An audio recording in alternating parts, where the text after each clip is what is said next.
Halo semuanya, salam seni, salam olahraga. Kembali lagi bersama Cas Arena. Apa kabar semuanya? Di sini aku, Inaya, akan menemani teman-teman semua dalam video kali ini. Sebelumnya, jangan lupa buat dukung konten kita dengan klik tombol subscribe di bawah ini ya. Oke, let's jump to the first news. Just Sport.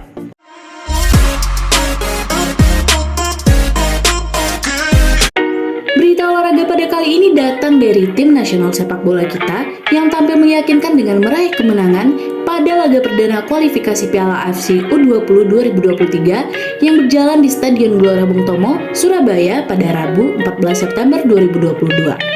Duel Indonesia versus Timor Leste di grup F berakhir dengan skor 4-0. Timnas Indonesia menerapkan permainan cepat pada menit-menit awal, mengandalkan hoki caraka di lini depan. Skuad asuhan Shin Tae-yong yang mengenakan seragam merah-merah mencoba menekan lini pertahanan Timor Leste. Tekanan dari Indonesia membuat pemain Timor Leste harus bekerja keras. Timor Leste yang dilatih Gopal Krishnan Ramasamy nyaris menyamakan kedudukan pada menit ke-24. Indonesia merespon dengan kembali menjebol gawang Timor Leste pada menit ke-29. Timnas Indonesia menguasai jalannya permainan memasuki menit-menit akhir babak pertama. Hingga tambahan waktu tidak ada gol tercipta lagi, babak pertama berakhir dengan skor 2-0 untuk keunggulan Timnas Indonesia. Memasuki babak kedua, Indonesia kembali menambah keunggulan menjadi 3-0 pada menit ke-48. Tekanan demi tekanan terus dilancarkan Timnas Indonesia, kendati tempo permainan sedikit menurun. Indonesia akhirnya memperlebar keunggulan pada menit ke-89 menjadi 4-0. Lemparan ke dalam yang dilakukan Robby Darwish berhasil dikonversi menjadi gol oleh sundulan Rabani Tasnim Sidik. Skor 4-0 tidak berubah hingga wasit menutup pertandingan. Timnas Indonesia berhasil meraih 3 poin pada laga perdana dan menjadi modal bagus untuk laga berikutnya di kualifikasi Piala Asia U20 melawan Timnas Hong Kong. Berikut adalah highlight pertandingan dari Timnas Indonesia melawan Timor Leste.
COVID-19 telah banyak menunda event-event nasional yang biasanya selalu ditunggu-tunggu oleh masyarakat.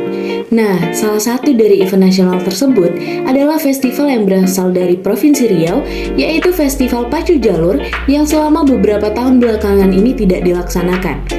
Nah, syukurnya di tahun 2022, Pacu Jalur kembali dilaksanakan di Kuantan Singingi, Provinsi Riau. Acara Pacu Jalur pada tahun ini pun dibuka oleh Menteri Pariwisata dan Ekonomi Kreatif kita, yaitu Bapak Sandiaga Uno. Acara ini dimulai pada tanggal 3 Juni hingga 24 Agustus, yang mana dibagi lagi menjadi 4 bagian festival. Yang pertama adalah Festival Pacu Jalur Mini yang diselenggarakan di Telaga Dapur Umum, Desa Sukaraja, Kecamatan Wogas, Tanah Darat pada tanggal 3 hingga 5 Juni 2022. Lalu dilanjutkan dengan event kebudayaan yang dilaksanakan di tepian Haji Saidina Ali, Lubuk Jambi, Kecamatan Kontan Mudik di tanggal 4 hingga 6 Juli 2022. Selanjutnya di acara ketiga adalah event kebudayaan yang berlangsung di tepian Lubuk Sobae, Basra pada tanggal 14 hingga 16 Agustus 2022. Dan acara terakhir adalah event nasional yang berlangsung di tepian Narosa di tanggal 21 hingga 24 Agustus 2022. Jadwal acara tersebut telah dipersiapkan oleh pemerintah Kabupaten Kwansing dan berlangsung dengan meriah karena euforia dari masyarakat sendiri yang telah lama menunggu hadirnya kembali acara ini. Pacu jalur tradisional Kuantan Singingi sendiri telah dinobatkan sebagai pariwisata terpopuler di ajang Anugerah Pesona Indonesia atau API. Penyerahan Piala API dari Kementerian Pariwisata ini juga telah diterima langsung oleh Bupati Kuantan Singingi pada waktu itu, yaitu Dr. Andus Haji Mursini di Jakarta. Nah, bagi kalian yang belum tahu bagaimana bentuk permainan dari pacu jalur, kalian bisa melihat bahwa tradisi ini merupakan perlombaan mendayung khas dari daerah Kabupaten Kuantan Singingi, Provinsi Riau. Perlombaan ini biasanya dilakukan oleh 50 hingga 60 orang yang berperan sebagai anak pacu yang tergantung dari panjang perahu. Tugas mereka biasa dibagi lagi ke dalam beberapa bagian. Yang pertama adalah tukang concang, yaitu sebutan bagi komandan atau pemberi aba-aba. Lalu ada yang disebut dengan tukang pinggang sebagai jurumudi. Ketiga ada tukang onjai yang bertugas sebagai pemberi irama di bagian kemudi dengan cara menggoyang-goyangkan badan bersama dengan tukang tari yang bertugas untuk memberikan tekanan seimbang yang berirama. Pacu jalur sendiri dimulai setelah dentuman meriam yang berbunyi 3 kali. Dentuman pertama sebagai tanda untuk jalur-jalur menempatkan diri, lalu dentuman kedua untuk posisi bersiap mengayuh, lalu yang terakhir adalah dentuman ketiga sebagai tanda perlombaan dimulai. Konon, pemenang pacu jalur tidak ditentukan oleh jumlah atau kekuatan pendayung, namun sisi magis dari kayu yang dijadikan jalur, serta kemampuan pawang dalam mengendalikan jalur. Sejarah tradisi pacu jalur tidak hanya dilihat sebagai event olahraga, namun tradisi pacu jalur merupakan budaya yang sudah tertanam di Kwansing sejak lebih dari 100 tahun. Jalur yang dulu hanya menjadi alat transportasi bagi masyarakat di Sungai Kuantan, kemudian digunakan dalam perlombaan adu cepat yang membuatnya menarik untuk disaksikan. Di zaman penjajahan Belanda, pacu jalur dibuat untuk merayakan hari jadi Ratu Wilhelmina. Setelah Indonesia merdeka, tradisi pacu jalur dilaksanakan untuk merayakan hari raya agama Islam seperti Idul Fitri di Riau.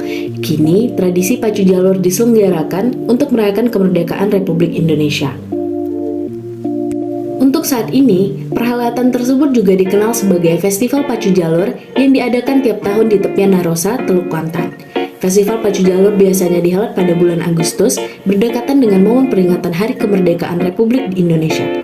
Pada perhelatan ini, biasanya masyarakat di daerah Kwansing dan sekitarnya akan berdatangan untuk menonton tradisi ini.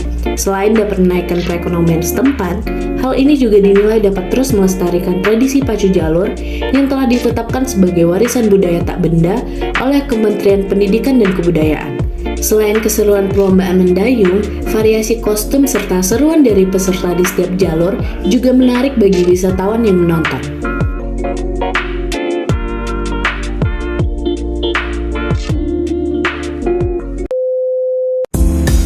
Itu dia beberapa kabar terbaru seputar seni dan olahraga dari Chess Arena. Buat teman-teman, jangan lupa buat tinggalin masukan dan requestan kalian untuk konten Chess Arena selanjutnya ya. Di sini aku, Inaya, pamit undur diri. See you on the next video. Bye.